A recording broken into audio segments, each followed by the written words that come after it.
Today, today I want to thank the people of Idaho for believing in me during the last 7 years. Your friendship, your advice, your prayers have made all the difference. More than you realize, more than words can express, as I represented you in the nation's capital. As you all know, too many members of Congress refuse to rock the boat. They refuse to question the establishment or their party leadership. They refuse to reject bad public policy. They just sometimes shrug their shoulders and go along to get along. They just want to hold office. But going along to get along has never been my way. Public servants, first and foremost, must stand up and stand out in order to do what's best for the nation. Standing up often means facing the onslaught of critics, the media, the special interests, the liberal elite, and the career politicians who just want to win another term just so they can keep their jobs. Because of my willingness to stand up against the establishment, I faced my fair share of criticism. But through it all, I have never felt alone.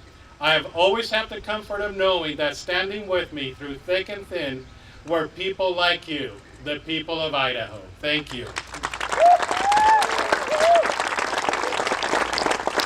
Idahoans don't care what your title is, or they don't care how many terms you have served in office, what committees you are on, or how many earmarks you've secured. What Idahoans want more than anything is to preserve and extend the blessings of liberty to all. And it is for liberty and liberty's promise of a brighter tomorrow that I fight and that we fight every day. I promised the people of Idaho 8 years ago that if they elected me to Congress, I could be a leader for conservative change. I promised that I would defend our freedoms and I would defend Idaho's way of life and our values. And I have kept that promise. Yeah.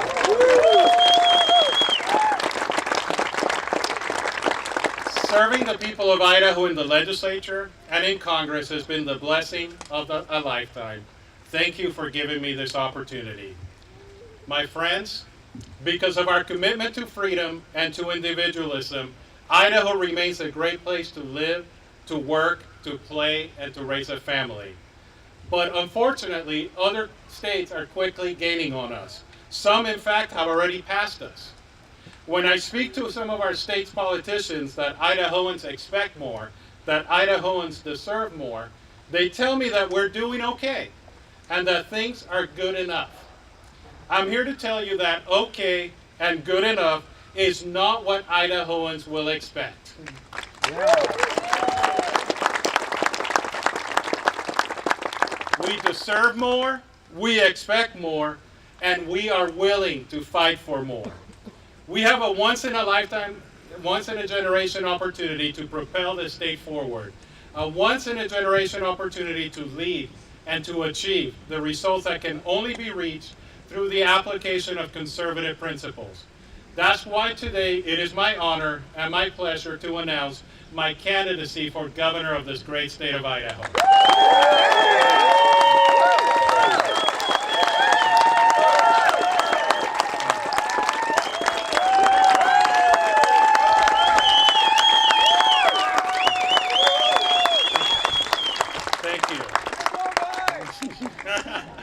Thank you. I have one fan, I know. It's time to unleash the raw potential of our state, to imagine a future that's brighter and more prosperous than anything we have ever seen before. Imagine, what if Idaho had the best education system in the country? A system where money followed students and parents and kids were able to select the schools that best meet their needs. Imagine a system that freed our great teachers to teach. A system that gives our school boards, those who understand our communities, the power to make the choices that make the most sense for their students. We must give our kids the 21st century education they deserve so they can be prepared for the jobs of tomorrow. I'm grateful that all 5 of my kids have been educated in Idaho public schools. But we all know that we can and must do more if our children are to compete in a demanding global economy. By embracing innovation in the classroom, flexibility and local control, and by ending our participation in Common Core, We will develop an education system that our kids deserve and that the rest of the country will envy.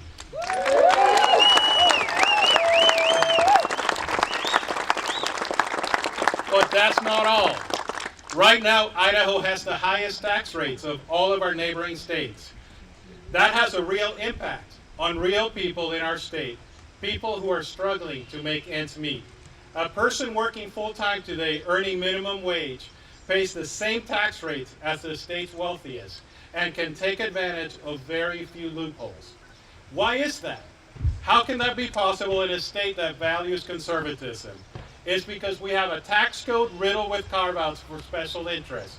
It's a tax code written by insiders benefiting only a select few, but hurting those who cannot hire a lobbyist or work the halls of Congress or the legislature to get some benefits. With the right type of conservative leadership focused on helping everyone and not just the politically connected, we will reform our tax code and lower taxes for everyone.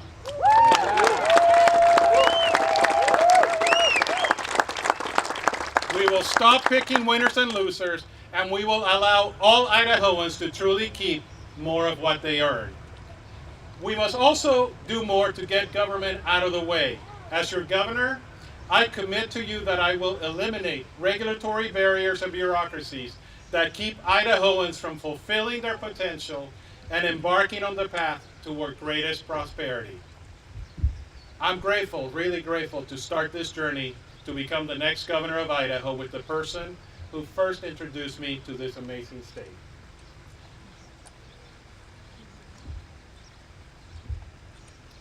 Becca is the love of my life.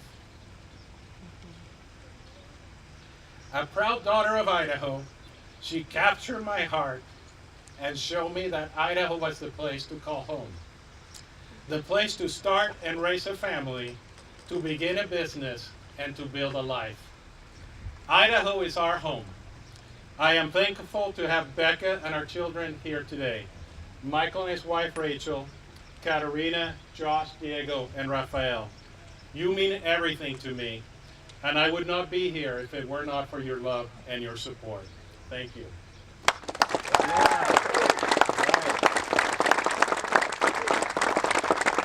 My family represents the past, the present, and the future of Idaho. Becca's family has lived in Idaho for 6 generations. You can trace her roots to a dry farm in southeastern Idaho where her grandmother grew up. And you can follow them to Buell, Idaho, in southern Idaho, where her grandfather owned his own grocery store and where her father was raised. And you can find those roots right here at this beautiful homestead in Boise, where her parents raised her and taught their 11 children to work hard and embrace their boundless potential. My own heritage is also one of strength and determination.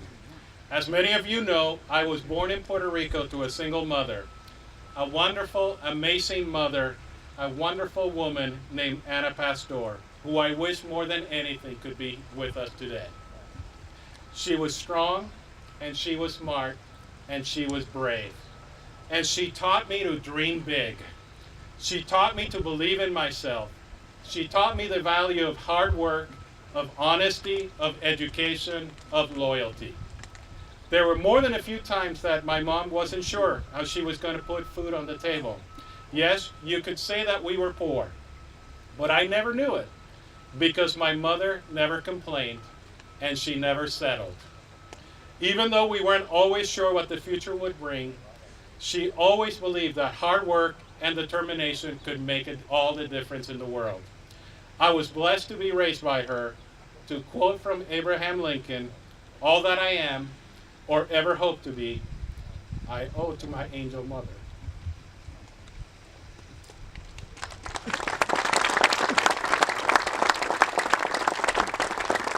My friends, I want to be your governor because I imagine a brighter future for our state and all its residents.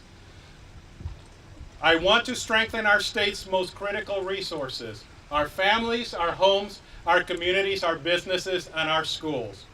Idaho should be a state of infinite opportunity, where a young man or young woman can imagine themselves growing up to do remarkable things tomorrow, regardless of their circumstances today. It is fitting that we're launching this campaign in the backyard of Becca's childhood home. Home is where the idea of America was born, and where a brighter future for Idaho will be shaped. Strong families and strong communities are needed now more than ever if we're going to restore the potential that is baked into our core as Americans. We have the responsibility, each one of us, to leave this state stronger than we found it. That's why I'm running for governor of this wonderful state, and I will work hard every single day to earn your trust to serve as the next governor of this great state of Idaho.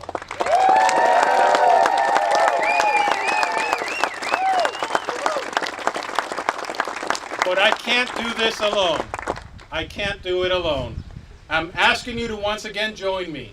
Join me in this journey to make Idaho the very best place to live, to work, to play, and raise a family. The best place to start a business or to retire. Let us unleash all that is possible when the government embraces and delivers on the promises of conservative principles. Together, all of us can bring forth a brighter Idaho for all of us.